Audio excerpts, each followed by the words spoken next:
এই সফটওয়্যারটা আমি রিভিউ বানাবো। টোটালটা আমি কিভাবে কাজ করতে হয় এটা আমাদের বানানো হয়েছে এই কারণে যে আমরা যারা হচ্ছে প্রচুর পাসওয়ার্ড ভুলে যাই বা পাসওয়ার্ড মনে রাখতে পারি না তাদের জন্য।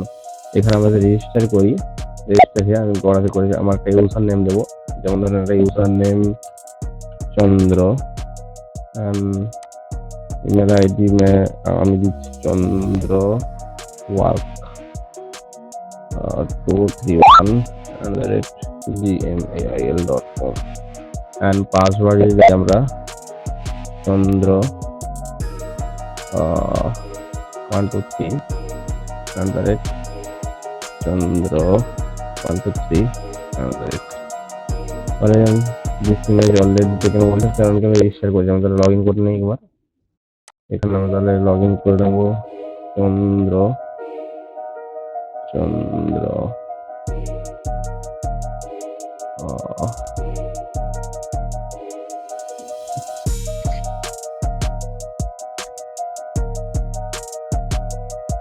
পাসওয়ার্ডটা কি ছিল,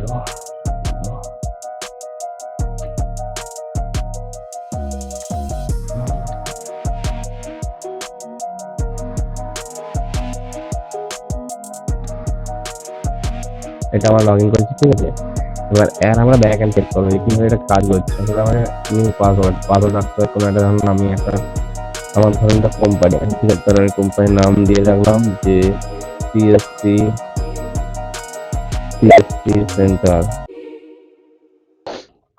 ইউজার আইডি, ঠিক আছে। এখানে আমি ইউজার নেম দেবো যে ভিএল আইডি। এরপরে আমরা জেনারেট করতে পারি, পাসওয়ার্ড জেনারেট হবে, ঠিক আছে।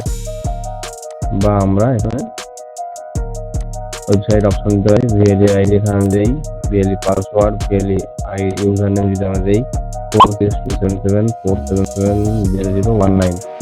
পাসওয়ার্ড আমি দিয়ে দিলাম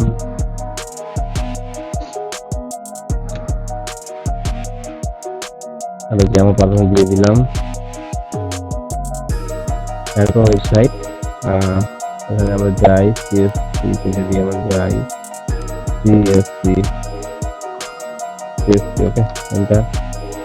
সিএসসি আমার লগ ইন করে দেখাবে সিএসসি, তাহলে এটা আমাদের সিএসসি। কপি করলাম, এখানে এলাম, পেস্ট করলাম। এখানে দিস ইজ মাই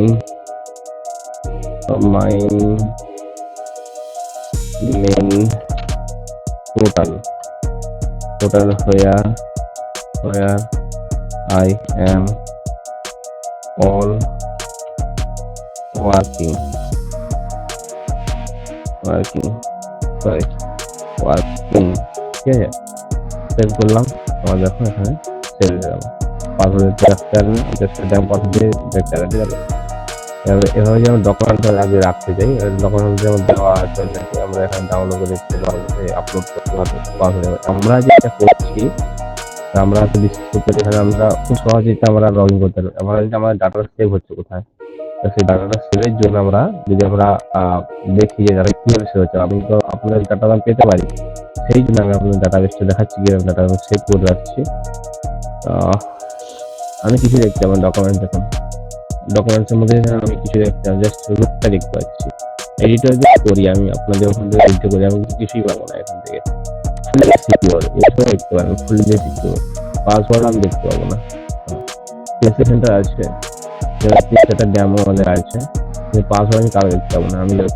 আমি ব্যাক এন্ড দেখবো, আমিও ডেভেলপ করতে পারি, আমি দেখতে পাবো এখানে কতগুলো আছে, কার খেলতে কতগুলো এসেছি। জাস্ট আমি ডেমো পাসওয়ার্ড করেছিলাম এভাবে যে আমি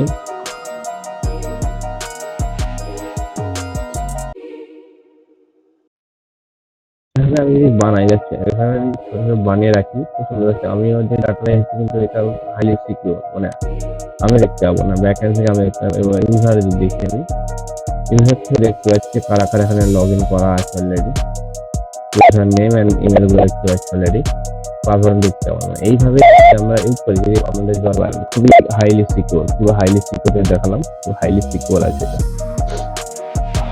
ঠিক আছে।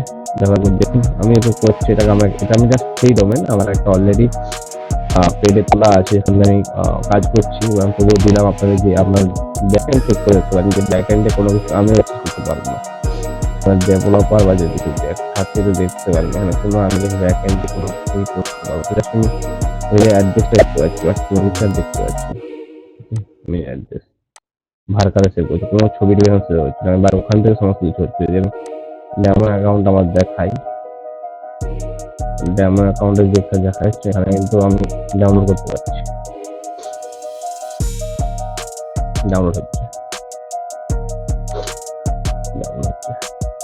আমার পাসওয়ার্ড আমার কপি হবে, শো হবে, এডিট হবে, ডিলেট হবে, সব কিছুই হবে। ব্যাকএন্ড থেকে যদি হাইলি সিকিউর যদি বলেন তারা ব্যবহার করতে পারেন। থ্যাংক ইউ, ধন্যবাদ, এতটুকুই।